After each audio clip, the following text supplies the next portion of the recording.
Now, as you might know already, 7 cities across the UK are in the running to host next year's Eurovision Song Contest. Here on Breakfast, we've been taking a much closer look at each of those cities' chances. Yeah, over the last couple of weeks, we've already had a flavour of what Glasgow, Newcastle, Birmingham, Sheffield and Leeds have to offer. And this morning, listen very carefully to what I'm saying, ahead of an expected update from our BBC entertainment correspondent, Colin Patterson, we're going to be looking at the situation in Manchester.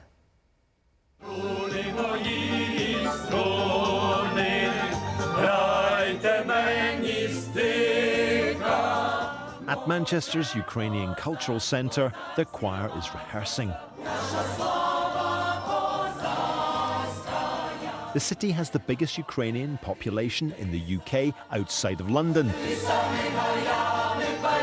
And there is much excitement about the possibility of Eurovision coming here.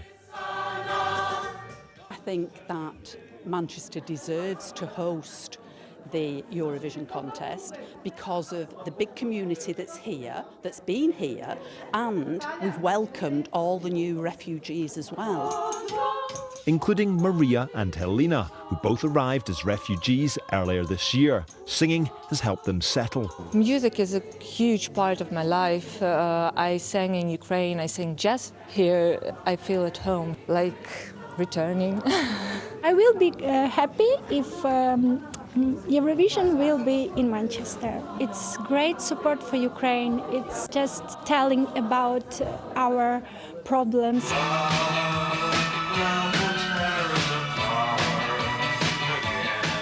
Manchester has produced many of the most influential indie bands of the last 40 years. So the John Rylands Library have opened the British Pop Archive. Johnny Marr's guitar. Johnny Marr's guitar.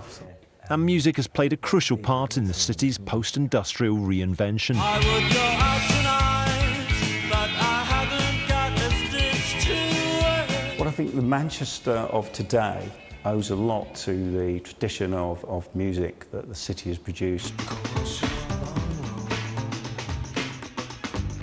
On the face of it, Eurovision might seem to be at odds with some of the more monochrome myths of Manchester. But on the other hand, of course, we've had Take That.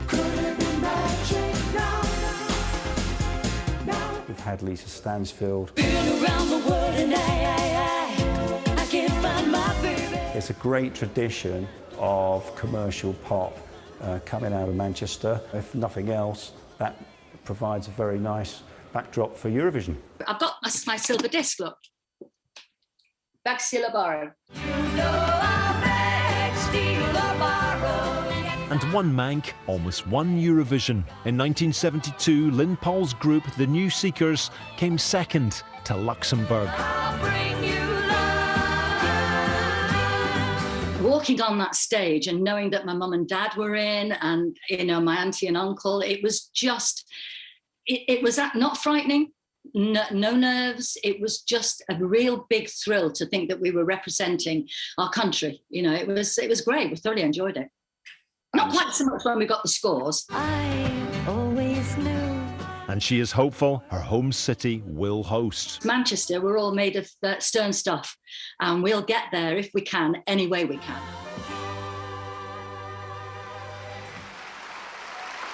Those behind the bid are certainly confident. We were the home of the Industrial Revolution, the home of the suffragettes, the making of the modern computer, the invention of graphene, and we're still on this really exciting journey about what Manchester has to offer in the future. Eurovision would certainly be a change from that, wouldn't it? Absolutely, but I think that's the thing about Manchester. We roll up our sleeves, we crack on and we get things done.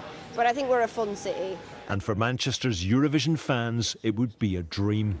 I think I would burst of excitement. I love Eurovision, and for it to be in my home city, it would just be incredible. I mean, I got married in May, and I specifically said we need to get married at the start of May because I don't know when Eurovision's going to be, and it takes priority. Manchester lives and breathes Eurovision. There are so many different fan events, different national finals from all over the world being streamed in different bars. We live Eurovision in Manchester. I can't believe we haven't hosted it yet.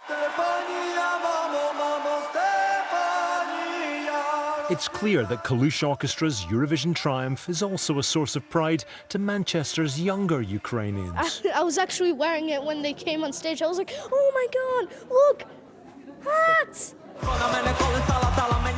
At 11-year-old Stas does his own version of their song. Stefania, mamo, mamo, Stefania, rozsvitaje pole, a vona sivije. And his friend Anna, who's 7, has learnt the rap. Вона мене колесала, дала мені ритм, і напевно силу волі не десь говорити, а мама не дала. Just a shame Stas isn't such a fan of Kalush Orchestra's other work. Not massive. Not massive. I do like more like 80s stuff like Freddie Mercury and ABBA. And of course, ABBA won Eurovision. Now Manchester's hoping for a Eurovision win of its own. Colin Patterson, BBC News.